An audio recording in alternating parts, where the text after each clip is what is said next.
I remember seeing your Instagram story जहाँ आपने mention किया था कि 2026 में आपका कार्ड स्टैक फिर से चेंज होगा, तो what does that look like? This year in 2026, those are going to be just these two cards. आपने कहा कि अब आप पहचान पाते हैं कि कौन सा स्टॉक मल्टी बैगर बन सकता है, तो उसका क्या सीक्रेट फॉर्मूला है? जैसे आपने बहुत बार सुना होगा, लोगों कहते सुना होगा कि किसी स्टॉक से शादी मत करो। ये लगभग सभी लोग कहते हैं। मैं इसकी विपरीत बोलता हूँ कि मेरी स्ट्रेटजी को यदि अपनाओगे तो स्टॉक से शादी कर लोगे, तभी आपका मल्टीबैगर बनेगा। For the first 5 years of my investment journey, no returns at all. Zero returns in those 5 years. Yeah, it was always red. Every time I looked at my portfolio, it was red. The problem with SWP is that if you have those negative returns after you retire, then income from the SWP for a steady expenses that you want, you will have to withdraw more and more units as the NAV falls down. If you withdraw more and more, the corpus is going to get depleted.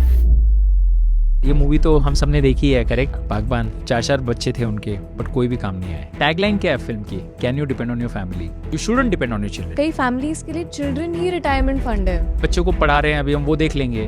भाई उनसे expect मत करो कि अगर आपके 2 बच्चे हैं तो आप इमेजिन करो कि आपका तीसरा बच्चा भी है। Put in the same amount each year. SIP जो आप पहले बच्चे के लिए करे थे पढ़ाई के लिए, उसकी शादी के लिए, आप तीसरे बच्चे के लिए भी करो अगर 2 बच्चे हैं तो, या तो फिर दूसरे बच्चे के लिए करो। 25 साल तक करते रहो। 25 साल बाद जो हमारे रियल बच्चे हैं, पता नहीं वो हमारा ध्यान रखेंगे कि नहीं, पर ये जो तीसरा चाइल्ड है यह कभी आपको छोड़ के नहीं जाएगा। दुनिया में बाकी सारे गोल्स के लिए आपको लोन्स मिल सकते हैं, रिटायरमेंट के लिए कोई लोन नहीं होता है। कोई पॉडकास्ट या बुक्स जो आप रेकमेंड करोगे व्यूअर्स के लिए? बुक्स में डेफिनेटली रिकमेंड करना चाहूँगा। फर्स्ट बुक, मान लीजिए आपके पास एक हाउस है, आपने उसको रेंट पे दिया है और आपका 17 लाख रुपए का रेंट है, यू पे 0 टैक्स। व्हाई?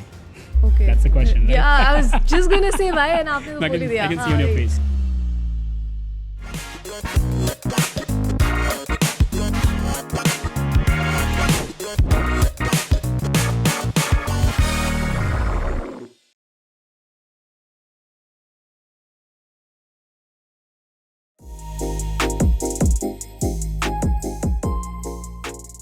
कैसे आप टैक्स प्लानिंग कर सकते हो, which is I am passionate about along with the investing part of course.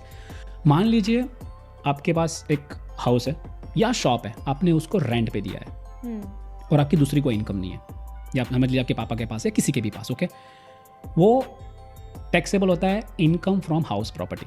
It can be a commercial shop also, that is taxed as a income from house property.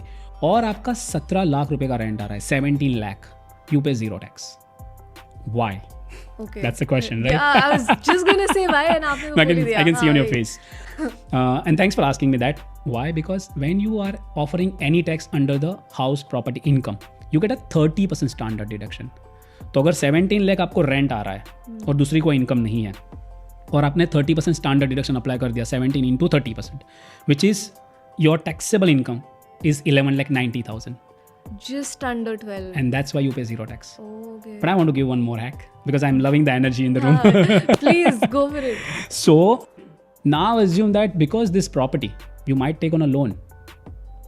इतना बड़ा 1-2-3 करोड़ का कुछ house या लोगे तो शायद आप लोन पे ही लोगे। हाँ।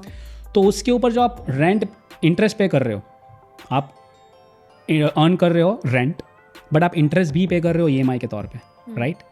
That interest you can claim in your overall calculation, even under the new regime. 99% of the people are not aware. The rent you are receiving under the new regime from a house property and the interest you are paying, you can claim. But if that's a self-occupied property, you can't claim. But what I'm talking about is a let-out property. अच्छा। So उससे क्या होगा? जो आप किसी और को देते हो, किसी और को देते हो, let out property, उससे उससे आपको रेंट आ रहा है, तो रेंट तो आपकी इनकम हो गई, जो हाउस प्रॉपर्टी इनकम में आप ऑफर करोगे, ठीक है? It's a income tax term, house property income, जैसे सैलरी इनकम, बिजनेस इनकम होता है, राइट? तो उसमें मान लीजिए आपको रेंट आ रहा है 20 लाख का, ठीक है, और आप इंटरेस्ट भर रहे हो 2 लाख रुपए का, तो 20 लाख रुपए आपका हो गया इनकम, 2 लाख रुपए आपका हो गया इंटरेस्ट एलिमेंट और 30% स्टैंडर्ड डिडक्शन, और यू पे 0 टैक्स। That's Yes. insane. तो आप कह रही हो न्यू टैक्स regime में भी there are plenty of deductions. ऐसा नहीं है कि सिर्फ ओल्ड टैक्स regime में deductions है. There is this house rental income जो 2 let किया है. EPF में employers contribution. True. And NPS में भी आपने कहा जो employer का contribution है. परफेक्ट। सो मोटा मोटी मैं आपको 3 तो आपने जो बोल दिया वही है। स्टैंडर्ड डिडक्शन तो आपको पता ही है, सबको मिलता है 75, कुछ नहीं करना है उसके लिए। फिर आपने बोल दिया NPS में जो एम्प्लॉयर वाला पार्ट है up to 14% of your basic, वो आपको ओल्ड न्यू दोनों में मिलता है, but 14% of basic in the new regime अगर आपके पास NPS का ऑप्शन है तो। दूसरा हो गया EPF वाला जो पार्ट, जो आपका एम्प्लॉयर कॉन्ट्रीब्यूट करेगा। आप जो कॉन्ट्रीब्यूट करेंगे वो क्लेम नहीं कर पाएंगे, बट जो आपका एम्प्लॉयर कॉन्ट्रीब्यूट कर रहा है 12%, that is not pass of tax obviously. That's the only 3 options in the new regime. The fourth one which we just discussed, अगर आपका लेट आउट प्रॉपर्टी है और उसके ऊपर आप इंटरेस्ट भर रहे हो तो यू कैन डिडक्ट।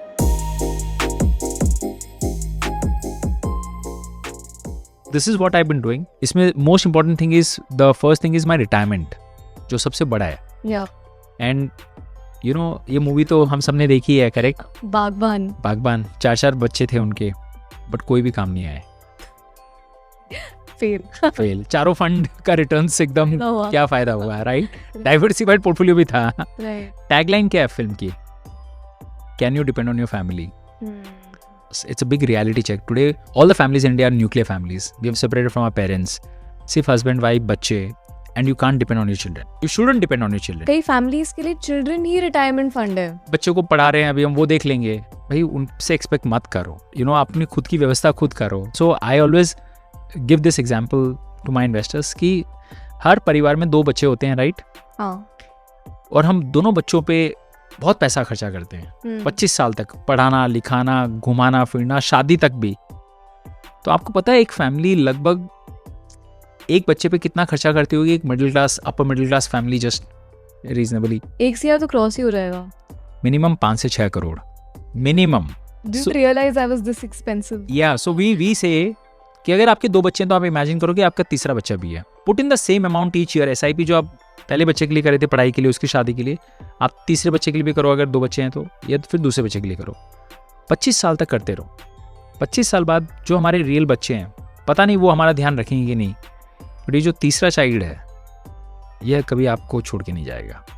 यही रिटायरमेंट फंड है। यही आपका रिटायरमेंट फंड है। बागबान 2 बन रही है यहाँ। बागबान 2 क्यों? एज एन इंडियन पेरेंट हम इतने इमोशनल होते हैं, हम सारी की सारी लाइफ की मेहनत बच्चों पे निकाल देते हैं, क्योंकि पेरेंट्स को लगता है हमने हमारी लाइफ में हमें अच्छी एजुकेशन नहीं मिली, हमें स्ट्रगल करना पड़ा, हमारे बच्चे नहीं करे, तो हम क्या करते हैं, सारी की सारी एनर्जी बच्चों पे लगा देते हैं और अपने पे कॉम्प्रोमाइज़ करते हैं। That's why as an adviser I always say, आपकी बच्चों की प्लानिंग बाद में करना, पहले खुद की रिटायरमेंट की प्लानिंग करो। आप जो एरोप्लेन में बैठते हो ना, बोलते हैं पहले खुद के मास्क लगाओ फिर सामने वाले के मास्क लगाओ। आप दुनिया में बाकी सारे गोल्स के लिए आपको लोन्स मिल सकते हैं, रिटायरमेंट के लिए कोई लोन नहीं होता है। वरना बच्चों को आप रिटायरमेंट फंड मांग रहे हैं ना, तो हर महीना उनसे मांगना पड़ेगा। दूसरी बार तीसरी बार मांग के देखोगे तो आपको समझ में आ जाएगा कि कितना मुश्किल है अपनों से भी मांगना।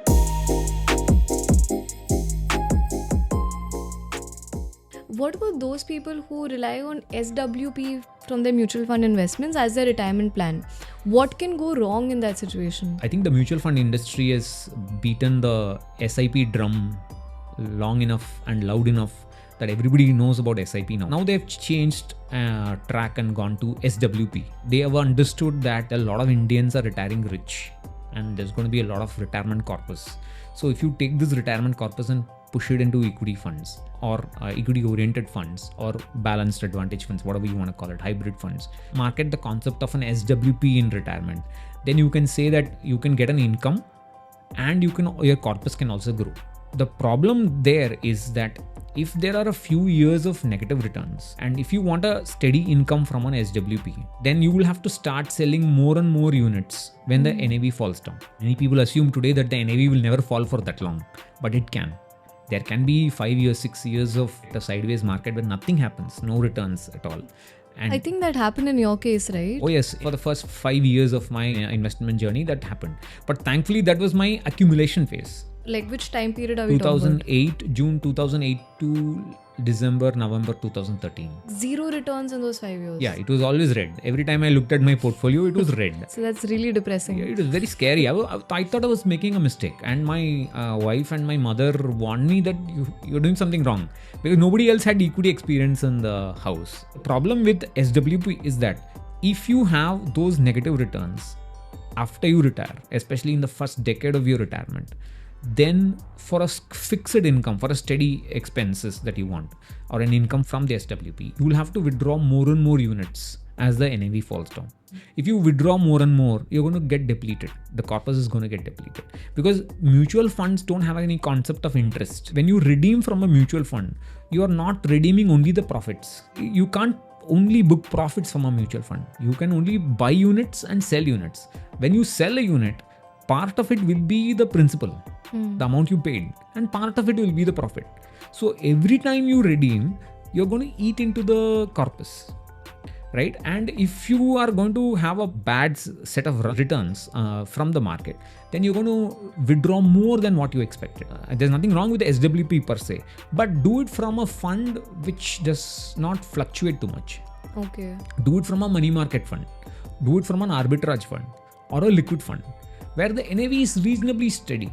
Do an SWP from an income bucket. There can be growth buckets where there is a hybrid fund or equity funds per se, but that growth bucket you don't touch. It grows. When there is a stellar return in the market, then you can take some money out, or you can shift some money from the equity bucket to the income bucket. It matters where you do the SWP from. That's what I'm trying to say. आपने कहा कि अब आप पहचान पाते हैं इतने सारे एक्सपीरियंस के साथ कि कौन सा स्टॉक मल्टी बैगर बन सकता है, तो उसका क्या सीक्रेट फॉर्मूला है? जैसे आपने बहुत बार सुना होगा, लोगों को अक्सर ये कहते सुना होगा कि किसी स्टॉक से शादी मत कर लो। ये लगभग सभी लोग कहते हैं। Right. आपने जितना भी सुना हो ये सुना होगा। मैं इसकी विपरीत बोलता हूँ कि मेरी स्ट्रेटजी को यदि अपनाओगे तो स्टॉक से शादी कर लोगे, तभी आपका मल्टीबैगर बनेगा। टाइटन से राकेश जी ने शादी ही कर ली थी, जो आज इतने साल तक टिका रहा, इसलिए 20,000 करोड़ में पैसा दे रहा है। बट शादी करने से पहले हम एक लड़का या लड़की की शादी करते तो क्या क्या देखते हैं? सबसे पहले देखते हैं कि उसका घर घराना कैसा है, देखते हैं। राइट। तो घर घराना में टाटा महिंद्रा ये घर घराने हो गए जिनका ट्रैक रिकॉर्ड बहुत अच्छा है। उसके बाद देखते हैं कि उसकी क्वालिफिकेशन क्या है। तो जो कंपनी रन करने वाला मैनेजमेंट है, आप उसकी क्वालिफिकेशन चेक करो, उसका ट्रैक रिकॉर्ड चेक करो। तो ये हो गया कि आपने लड़के लड़की के बारे में हमने देख लिया। जब आप घर घराना भी देख चुके हो, उसका क्वालिफिकेशन भी देख चुके हो और उसका ट्रैक रिकॉर्ड भी देख चुके हो, देन आप उसे शादी कर लो। शादी 2-5 साल के लिए हो नहीं सकती, और जो 2-5 साल के लिए शादी होती है वही नुकसान देगी जो F&O में नुकसान होता है। तो आपको शादी कर लेनी चाहिए मेरे इस तरीके से, देन आप होल्ड करो। अब ये तरीका क्या है? कोई भी स्टॉक को, मुझे लगता है कि यार ये मैंने स्टॉक आइडेंटिफाई किया, अच्छी कंपनी का बुरा समय आइडेंटिफाई किया, ये स्टॉक 2-3 साल से चल नहीं रहा है क्योंकि इसमें एक्सपेंशन आया, इसमें सेल ग्रोथ तो हो रही है पर कंपनी प्रॉफिट नहीं दिखा रही है। ऐसे समय में कंपनी का समय बुरा है, ग्रुप अच्छा है, आपने उसमें पैसा लगा दिया। जब आपने उसको एक बार आइडेंटिफाई कर लिया कि इस सेक्टर का फ्यूचर भी अच्छा है, नॉट ओनली कंपनी, क्योंकि आजकल सेक्टर का फ्यूचर देखना सबसे पहले जरूरी है। टेक्नोलॉजी इतनी फास्ट हो गई है कि जो चीज़ आज अच्छी लग रही है वो कल खराब हो सकती है। दुनिया की टॉप कंपनियों में शुमार थी कोडक, अब किसी ने पैसा लगा के छोड़ दिया तो उसने मल्टी एक्स रेट भी देखे और सो गया लगा के तो वापस जीरो भी हो जाता है। ऐसा ही आपने 2000 के समय में पेंटा, मीडिया, ग्लोबल डेली जो 10-10 के 4-4 हज़ार हो गए, पर लोगों ने ट्रैक नहीं किया, वो वापस जीरो हो गए। तो आपको ये अच्छे घरानों के समय में लगा के बैठ जाओ। जब आपका स्टॉक डबल हो जाए, ये मैं आम निवेशकों के लिए कहता हूँ, यदि आप स्टॉक के एक्सपर्ट हैं तो आप उसमें प्रॉफिट बुक कर करके भी आप उसकी कॉस्टिंग को कम कर सकते हैं। पर मैं जितनी बात मीडिया में कहता हूँ, मैं ये मान के कहता हूँ कि मुझे सुनने वाला नया स्टॉक मार्केट में आया है, उसको बिल्कुल लॉस नहीं होना चाहिए। तो मेरी जो स्ट्रेटजी लॉस ना होने वाली वो ये है कि जब आपने कोई स्टॉक आइडेंटिफाई कर लिया, लिस्टिंग के 3 साल से पहले आप में इन्वेस्टमेंट मत करो। फिर जब आपने आइडेंटिफाई कर लिया कि उसका बुरा समय है तो आप उसमें वीकली SIP करके इन्वेस्टमेंट करो। अच्छा, वीकली SIP? यस। आपको यदि किसी स्टॉक में 1 करोड़ रुपए इन्वेस्टमेंट करना है, आप उसके 26 टुकड़े कर दो 1 करोड़ के, ठीक है। देन हर वीक में उस स्टॉक में पैसा लगाओ, उसकी तेजी मंदी मत देखो, क्योंकि आपने तो उसको पूरे समय में इन्वेस्टमेंट किया है। तो आपको हाई वैल्यू तो नहीं मिल रही है, आपको प्राइस तो रीजनेबल मिल रही है क्योंकि समय उस कंपनी का बुरा चल रहा है, इसलिए रीजनेबल प्राइस मिल रही है। बट 6 महीने तक उसमें लगातार वीकली इन्वेस्टमेंट करो, वो एक आपकी एवरेज रेट हो जाएगा। मार्केट गिरना बढ़ना जो भी हो चलता रहेगा, आपका शेयर एक एवरेज रेट हो गया। अब आप वेट करो कि ये डबल कब होता है। मैनेजमेंट अच्छा है, कंपनी अच्छी है, सेक्टर अच्छा लगा है, तो कभी ना कभी डबल होगा। कोरोना में तो बहुत सारे शेयर एक साल में डबल हो गए। तो हर शेयर एक साल में डबल नहीं होता, कोई शेयर 4 साल में डबल होगा। अब 4 साल के अंदर में जब कोई शेयर डबल होता है तो उस डबल शेयर को आधे शेयर अपने बेच दो। मैं तो ये करता हूँ, सिर्फ आधे, फ्री ऑफ कॉस्ट कर लो बचे हुए शेयरों को। यही साइकोलॉजी का पार्ट आता है। मैं ये कहता हूँ हमेशा कि मल्टीबैगर सबके पास होते हैं, टिकते किसी के पास में नहीं है। टाइटन लाखों लोगों के पास थे, बहुत इन्वेस्टरों के पास थे, पर सब 70 का 150 में बेच के निकल गया, कोई 90 में बेच के निकल गया, किसी ने रखा नहीं। तो जब ये साइकोलॉजी आपको कहाँ दिक्कत नहीं देगी, जब आप फ्री ऑफ कॉस्ट के स्टॉक को रख लोगे। तो फ्री ऑफ कॉस्ट का स्टॉक यदि दुनिया में कुछ भी भुचाल आ जाए, आपका कुछ बिगड़ना नहीं है। फ्री ऑफ कॉस्ट के स्टॉक को कम से कम 10 साल होल्ड करो।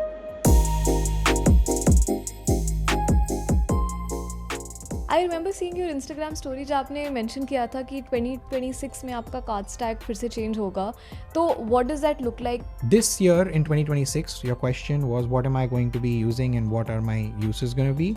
And those are going to be just these two cards. That is the HDFC Biz Black. This is like an Infinia equivalent, but for business owners. अच्छा, And you can pay your taxes on this, GST on this, all of this, and get a lot of points back. I guess for freelancers and self-employed or business people, this card is में highest ROI मिलता होगा. This is definitely the best card of 2024, 2025. It's one of the best cards out there and it's very high ROI.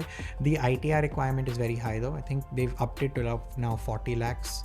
Now, as a business owner showing 40 lakhs income, when I say showing, it's, you know, your business owners in general have a lot of expenses. They have a high top line, they have high revenue, but then their profits and the ITR that they actually get is usually not that high. So it's not that easy to show a 40 lakh ITR, अच्छा, but I think it's still one of the best cards in India today. तो tax payments like GST ITR पे भी आपको इससे points या rewards मिलते हैं? Yeah, so I'm going to be using this primarily to book my flights and hotels. Depending, I'll be using either this one or the Axis Magnus Burgundy. Okay. So these are the two cards that I'm going to be spending on. Burgundy is a very unique card that makes you want to throw away your other cards. The reason is because this card, say every card gives you certain points on how much you spend. This card gives you 12 points when you spend 200 rupees. Basic concept, 12 points, 200 spent kiya.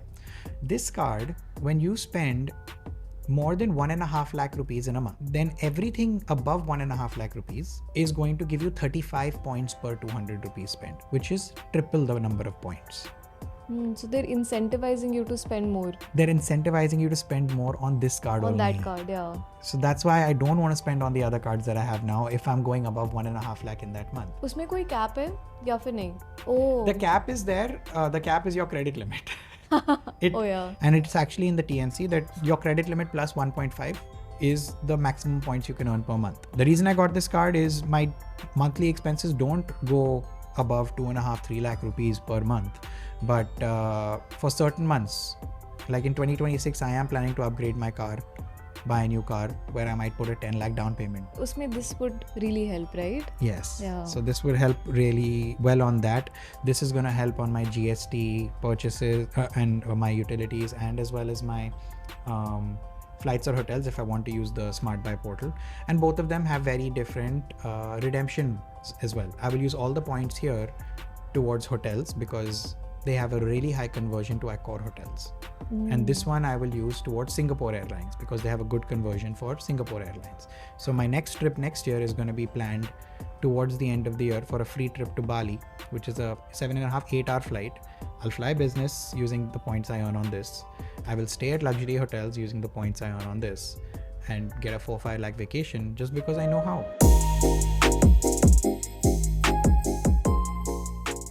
कोई podcast या books जो आप recommend करोगे viewers के लिए? Books में definitely recommend करना चाहूँगा। First book psychology of money, Morgan Housel. Morgan Housel वो तो मेरी गो टू बुक है। Second book same as ever again by Morgan Housel. Third book is seeking wisdom by Peter Bevlin, if I'm not wrong. Fourth book again by Peter Bevlin, that is All I Want to Know Where I Will Die and I Will Not Go There. This is the name of the book. ये title है। हाँ, ये title ओ, काफी खतरनाक तो title. Charlie Munger की saying है basically, उस पे टाइटल बना हुआ है and this is again wisdom from Munger and Warren Buffett. आप ये 4 बुक पढ़िए एंड सीकिंग विजडम को सबसे लास्ट में उठाइएगा। सीकिंग विजडम थोड़ा ओवरवेलमिंग और बहुत ज्यादा आपको परेशान कर सकती है। जनरली लोग बोलते हैं intelligent investor, but I am sure वो किसी को समझ नहीं आती है। बहुत डेंस है वो बुक। बहुत डेंस है, प्लस जिस जमाने में वो लिखी गई उस जमाने की लिखावट और लिखने का स्टाइल, प्लस जो उसमें डेटा पॉइंट्स यूज हुए वो सारे उस जमाने के और यूएस बेस्ड ज्यादा है। उसमें अगर आप पढ़ना चाहते हैं चैप्टर नंबर 8 पढ़िए, if I am not wrong, वो मिस्टर मार्केट से डील करता है। कमाल का चैप्टर है, दोबारा पढ़िए, उसके बारे में लिखिए, बहुत मजा आएगा।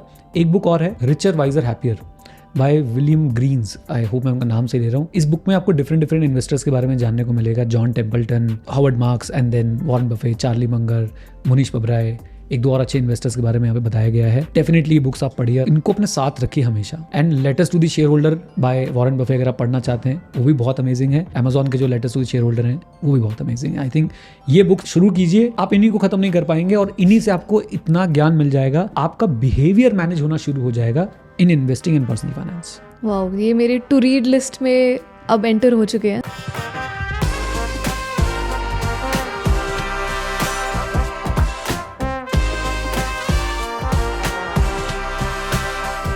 Investment in securities market are subject to market risks. Read all the related documents carefully before investing. Please read the risk disclosure documents carefully before investing in equity shares, derivatives, mutual fund, and or other instruments traded on the stock exchanges.